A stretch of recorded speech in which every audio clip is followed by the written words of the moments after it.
perhaps we're 10 minutes early. I guess so. If you had 1 minute to wrap this up, what would you want to say about it? Tim, save us. What should we tell these people? We're talking to about 350 people. Talk about reincarnation.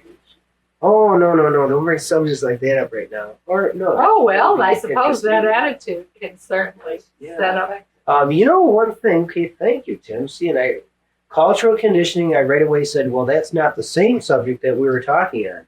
So my immediate reaction was, oh, no, that's not the subject for today. And the minute I think about it, I say, wait a minute, there's a correlation here.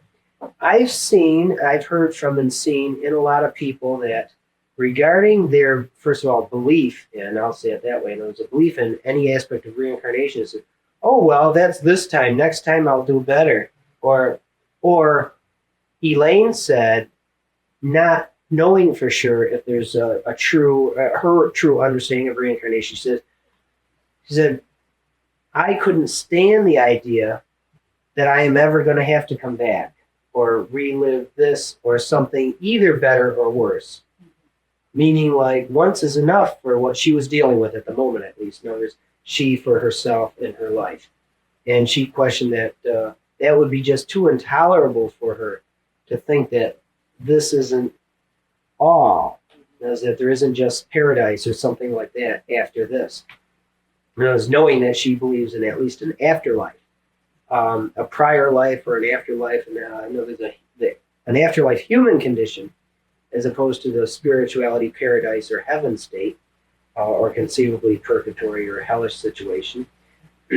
Yeah, people sometimes use that as excuses and rationalizations for not being the very best they can be. Like, this costs too much.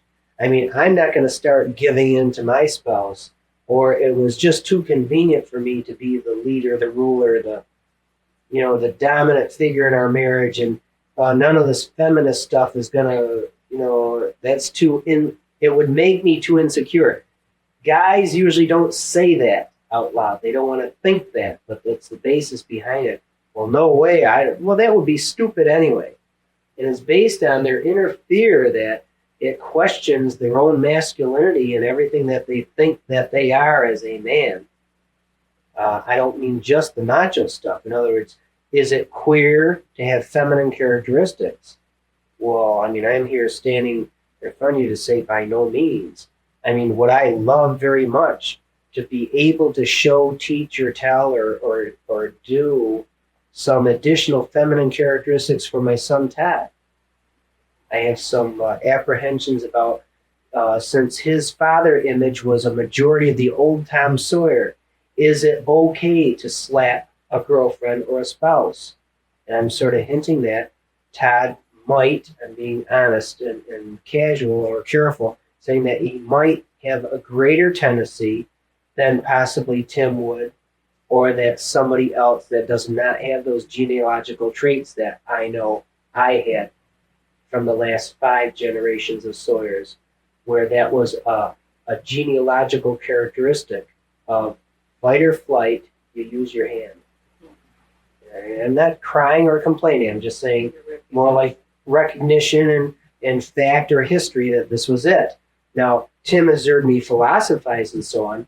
I'm not talking about that as much as if you be given a genealogical trait, your attitude, even if it be something of reincarnation, people get sometimes hung up in, well, I have a fear of heights because when I was the Queen of Sheba, she fell off a horse near the edge of a cliff. But seriously now, I mean, people are dealing with this, and it's very serious for them and so on. It may be funny, it may not. How dare we laugh at other people's scenarios? And they carry that with them, and it's either a hang-up or an excuse. Mm-hmm. And the more realistic point of view is you can have direct genealogical traits from another generation, not necessarily reincarnation, but another generation. And attitude has the ability to change that. Right. But with that, now maybe using Todd as an example, is Todd intellectually aware at all of the possibility, or dare I tend toward the probability of his being overly pugnacious, fancy words, but overly pugnacious, and a greater tendency for him to use his hands instead of his heart to win or to progress or to, again, the phrase like win a point or win a spouse or win anything. There's that phrase win. And is it a mentality of sorts, a Rambo type mentality or a militaristic mentality that says that you ever have to win anything? That's a mindset. You know, I want to win Elaine's love. I want to win. I mean, that's usual for me. And I have to catch myself using that phrase because now it's taken on a new meaning. I notice to win is to be at peace. And you can lose the battle and even lose the war and still be at peace. And the victor is all busy with all of the crap that he's bundled on himself and never being at peace, never being, happy, truly happy. Because, with many of these attitudinal changes that will be either forced on a lot of you or desired and promulgated and developed by any one of us for ourselves and for the people around us, there is a pot of gold at the end of that rainbow. I mean, trust me, just the numbers of attitudinal changes that I've been through has made my life it's like a hundredfold, Like a ripple effect. Yeah. And I've gotten unbelievable rewards. It wasn't even for the purpose that I need a reward if I'll be a happier person. Some of the attitudinal changes that I went through weren't for that reward. And I was kind of surprised, saying, whoa, I didn't do this for a reward, and I'm getting love bombed or rewarded tenfold. Yeah, it works. And it's something to really concentrate on. A lot of videotapes like this or talks should really stick with the one thing and allow yourself for entertainment and stuff and sensationalism and all that and personalized, focused on individuals and so on, go off on different tangents, but then come back and correlate it with attitudes, for example. And this might turn out to be one of the better tapes because we've talked about many things, many circumstances, global and individual, and why are you sitting watching this tape right now? And what is your attitude?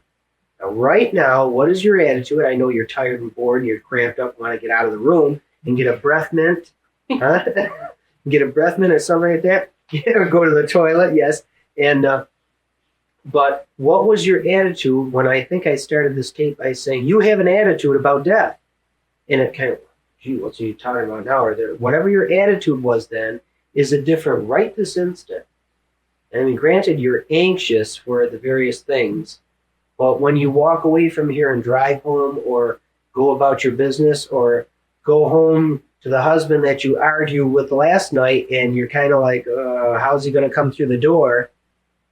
Seriously, honestly, seriously, think about some of the examples that we've given, some of the things that we're talking about, and that my philosophy, at least, from experience as well as philosophy, as well as the knowledge I got from the light and so on. What about all this? And don't be afraid to test it. For you to try an attitudinal change and be overzealous and do too much too soon and be called a jerk by your friend or spouse or